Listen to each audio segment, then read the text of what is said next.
बच्चों देखो क्या पढ़ रहे थे अपन पढ़ रहे थे कौन सी वाली प्रश्नावली बताओ। प्रश्नावली नंबर 3 क्या पढ़ रहे थे अपन? प्रश्नावली नंबर 3 और इसकी कौन सी एक्सरसाइज पढ़ रहे थे अपन ने? 3.3। ठीक है, तो बहुत सारे प्रश्न थे। पहली वाली विधि थी उसमें अपन को क्या करना था? गुणनखंड विधि से अपन को क्वेश्चन को हल करना था। ठीक है, प्रश्नावली 3.3 के अंदर, और उसके अंदर बहुत सारे सवाल थे। लास्ट के 2 क्वेश्चन मैंने आपको बताए थे और स्टार्टिंग में 5 तक मैंने आपको बताए थे। बीच के क्वेश्चन अपने छूटे हुए हैं। अगर आपको नहीं आते हैं तो आप बताएंगे कि सर ये क्वेश्चन हमें नहीं आए। ठीक है, आज जो है आज मैं आपको एक चीज समझा रहा हूँ। ठीक है, देखो मतलब मैं आज आपको पढ़ा नहीं रहा।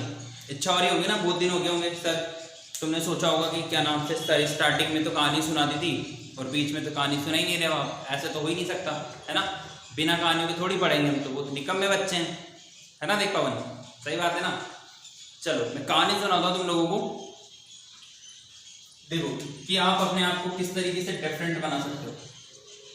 ठीक है, किस तरीके से आप डिफरेंट बना सकते हो और जिससे क्या होगा आप अपनी अलग पहचान बना सकते हो। ठीक है, समझने की कोशिश करा, समझ में आ जाए तो ठीक, नहीं तो फिर अपन एक्सरसाइज 3.3 के क्वेश्चन करेंगे ही सही है ना। देखो चलो देखो होता क्या है कि 2 दुकान वाले रहते हैं है ना। क्या होता है? 2 दुकान वाले रहते हैं। एक तो ये दुकान वाला ए और एक ही दूसरे दुकान वाला बी। ठीक है, जैसे मान के चलो दुकान है, अपनी किराने की दुकान होती है ना, तो क्या होता है कि इस दुकान ए वाले के पास तो मनमान भीड़ रहती है। ठीक है, ऐसे ये लाइन लगी रहती है कस्टमर्स की। ठीक है, और ये जो दुकान वाला बी है इसके पास बहुत कम कस्टमर होते हैं। ठीक है, तो इसके पास तो बहुत बड़ी लाइन है, ये देखो बहुत बड़ी लाइन है। अभी वैसे ही कोरोना काल चल रहा है फिर भी यहाँ पे बहुत बड़ी लाइन है और इसके पास कम कस्टमर है। ठीक है, दोनों के पास सेम सामान मिलते हैं। ये भी किराने की दुकान है, ठीक है, और ये भी किराने की दुकान है। दोनों के पास सेम सामान मिलते हैं, पर इसके पास भीड़ ज़्यादा है और इसके पास भीड़ कम है। ठीक है, ये जो बी वाला है वो टेंशन में आ जाता है कि यार मैं भी वही सामान बेच रहा हूँ, ये भी यही सामान बेच रहा है, तो इसके पास तो इतनी सारी भीड़ है और मेरे पास तो 2-4 जने आते हैं गलती से, जो आ जाते हैं तो आ जाते हैं। ठीक है, तो ये सोचता है कि यार ऐसा क्या हो रहा है, ये ऐसा क्या कर रहा है कि इसके पास इतनी सारी भीड़ है और मैं ऐसा क्या कर रहा हूँ कि मेरे पास तो कस्टमर ही नहीं आ रहे हैं। ठीक है, तो सोचता है, परेशान हो जाता है। फिर क्या होता है कि जैसे भी कोरोना काल चल रहा है ना, कोरोना चल रहा है कि पहले स्वेग चलता था, अभी कोरोना चल रहा है ना। तो इसका बेटा आता है बाहर से, दिल्ली विल्ली से पढ़ाई कर कर आके, बॉम्बे से। अभी घर की इसकी कोरोना की छुट्टियां चल रही, तो ये इसके घर पे रहता है। तो ये उसका पापा जो है, ये बी किराने वाला, उसके बेटे से जाके बोलता है कि यार ये दिक्कत है, देख ये सामने वाली दुकान पे तो इतनी भीड़ है, मतलब बगल वाली दुकान पे तो इतनी भीड़ है और अपने पास कस्टमर ही नहीं आते। ठीक है, तो इसका जो बेटा रहता है वो इसका बेटा बोलता है कि पापा जी आप ऐसे करो, मेरे को 2-3 दिन दो, मैं सोचता हूँ। ठीक है, उसके बाद आपको बताऊंगा कि क्या किया जा सकता है कि अपन अपनी दुकान की जो खरीदारी है, ये जो कस्टमर है इतनी लाइन उधर लग रही है और अपने इधर कम कस्टमर आ रहे हैं, इसके पीछे का रीज़न क्या है, मेरे को 2-3 देखने दो, समझने दो कि चल क्या रहा है। ठीक है, तो 2-3 दिन निकलते हैं भाई। ठीक है, 2-3 दिन निकलते हैं, 3 दिन निकल गए, 4 दिन निकल गए। फिर ये बेटा जो है अपने बाबूजी के पास आता है और उससे बोलता है कि पापा जी मुझे पता चल गया कि दिक्कत कहाँ है। ठीक है, ये पापा जी पूछते हैं जिसकी दुकान बी थी कि दिक्कत क्या है। वो भी जानना चाहता है कि यार मुझे भी तो अपनी सेल बढ़ानी है, मेरे पास तो कस्टमर आ ही नहीं रहे, इधर इधर ही जा रहे हैं कस्टमर। तो ये बेटा बोलता है पिताजी से कि देखो पिताजी, सामान अपने पास सेम ही है, पर इसके पास भीड़ इस वजह से, क्योंकि पता है आप क्या करते हो, ये अपनी ताक ये रहती है अपनी, ये रहता है ना, आजकल तो वो रहने लगी, इलेक्ट्रिक आने लगी ना आजकल तो ये। ठीक है, यहाँ पे अपन सामान तोलते हैं ना सामान, जैसे 1 किलो शक्कर दे रहे हैं या 5 किलो शक्कर दे रहे हैं। अब बड़ी दुकान है तो कोई 5 किलो तो लेगा नहीं, 10 किलो लेगा या 15 किलो लेगा। तो पता है कि पिताजी पता है आप क्या करते हो कि जो भी कंटेनर होगा जिसमें आपको शक्कर देनी, मान के चलो एक बड़ी सी थैली ले ली, उसमें आपको शक्कर देनी है 10 किलो। ठीक है, तो आप क्या करोगे पता है, पहले तो ज़्यादा भर लोगे उस थैली में और फिर उस थैली में से निकालोगे कि 10 किलो हुई कि नहीं हुई। समझना बात कैसे, जैसे ये थैली है और इसमें क्या करना है, अपन को 10 किलो शक्कर डालनी है। ठीक है, तो ये 10 किलो से ज़्यादा डाल लेगा, 10 किलो से ज़्यादा डाल देगा, मान के 10 किलो और 500 ग्राम डाल लिया, कुछ भी डालते 10 किलो से थोड़ी सी ज़्यादा डाल के। अब इसको 10 किलो करने के लिए क्या करेंगे, इसमें से शक्कर निकालेंगे, नहीं निकालेंगे पर निकालेंगे ना। ये फिर जैसे 10 किलो होगी अपन उसको 10 किलो दे देंगे सामने वाले को, ऐसे करेंगे। तो ये पिताजी तो ये कर रहे हैं कि पहले तो ज़्यादा शक्कर ले लेंगे, ठीक है, और फिर उस ज़्यादा शक्कर में से क्या करेंगे, शक्कर निकालेंगे और कितनी करेंगे, 10 किलो करेंगे। बात को समझना, बहुत बड़ा डिफरेंस है, क्योंकि यहीं से जो मैं समझाना चाह रहा हूँ कि क्या चीज़ अलग है, क्या चीज़ अलग करनी है, वो यहीं से निकल के आएगी, ठीक है। तो ज़्यादा शक्कर डाल रहे हैं और फिर क्या कर रहे हैं, शक्कर को कम कर रहे हैं, ठीक। अब ये क्या करता है, ये क्या करेगा, ये डालेगा कम शक्कर, ये कम डालेगा, ठीक है, ये क्या करेगा, कम डालेगा। और फिर 10 किलो करने के लिए ये क्या करेगा, अपने ऊपर से और मिलाएगा, ठीक है। ये निकाल रहा है शक्कर को, ठीक है, और ये ऊपर से और इसमें शक्कर को ज्यादा ज्यादा कर रहा है, ठीक है। पहले तो ऑलरेडी कम शक्कर ली, 9 किलो ले ली और उसमें फिर डाला डाला डाला 10 किलो कर दी।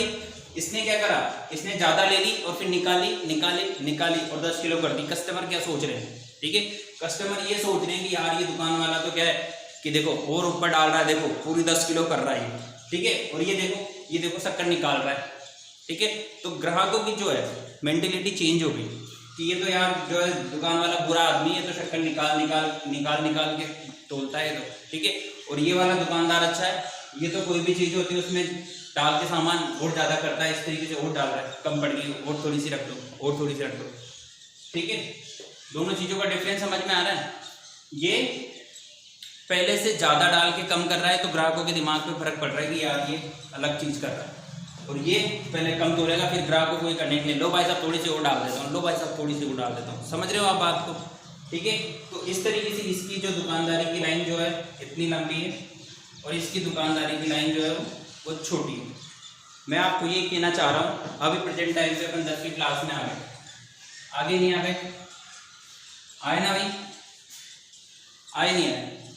अब अपन 10वीं क्लास में आ गए, तो आप देखो किस टाइम पे पढ़ाई कौन कर रहा है, ठीक है ना। अपन 10वीं क्लास में आ गए और आप ये सोचो कि इस टाइम पे पढ़ाई कौन कर रहा है, ठीक है। ये बी पढ़ाई कर रहा है या ए पढ़ाई कर रहा है। देखो आप भी मानते हो इस चीज़ को कि 10वीं की परसेंटेज बहुत ज़्यादा मैटर करती है, मैटर करती नहीं करती है, करती ना। अगर जो सिचुएशन अपना चल रहा है, कुछ हो ना हो टाइम निकल रहा है,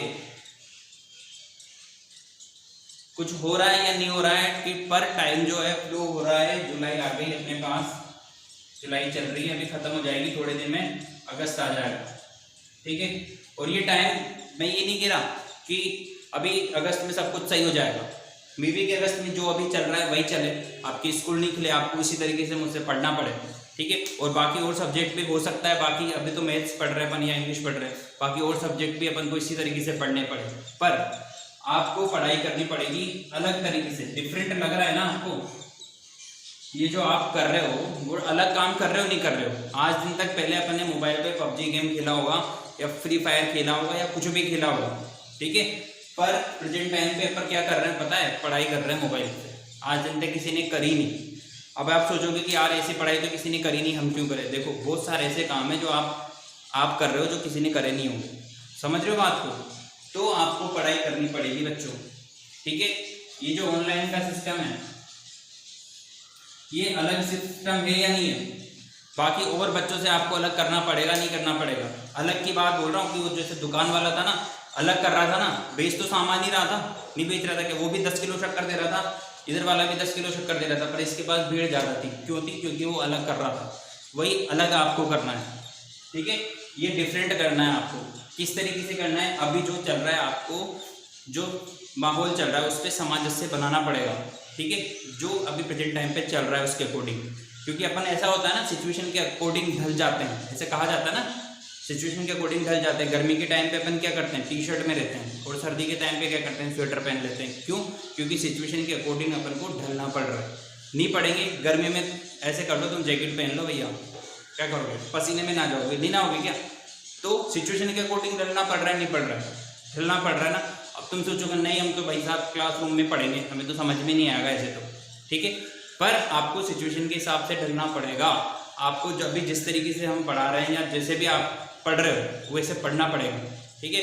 कोई दिक्कत आती, मेरी वीडियो समझ में नहीं आ रही ना, छोड़ो, मेरी वीडियो समझ में नहीं आ रही, गूगल पे टाइप करो, यूट्यूब पे टाइप करो कि जो भी आपके टॉपिक चल रहा है वहाँ से पढ़ो, ठीक है। और फिर बोलो कि सर हमने तो ऐसा समझा था, ये समझ में आ गया, तो कोई बात नहीं, अपन को सिर्फ समझना है, क्या करना है,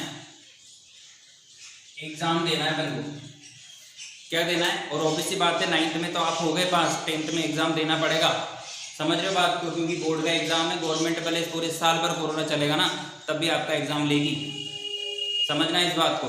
तो एग्जाम तो देना पड़ेगा, और एग्जाम जो होगा वो बोर्ड के हिसाब से होगा, मेरे हिसाब से नहीं होगा कि हाँ चलो काम चल गया, दे दिए नंबर, ठीक है, ऐसा नहीं होगा। इसलिए आपको अलग तरीके से ही सही पर पढ़ाई करनी पड़ेगी। आ रही बात समझ में। अब आ जाता है एक्सरसाइज नंबर किस पे, 3.3 पे, ठीक है ना।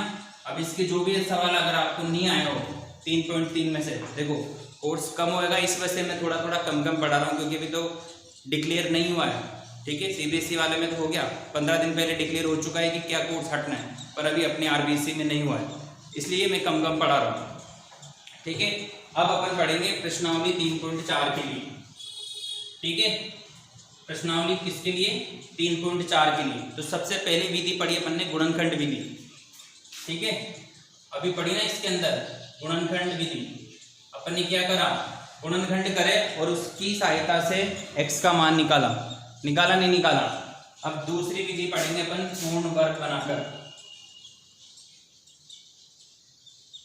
कौन सी विधि, एक मिनट देख लेता हूं, मैं कंफर्म कर लेता हूं कौन सी विधि आएगी।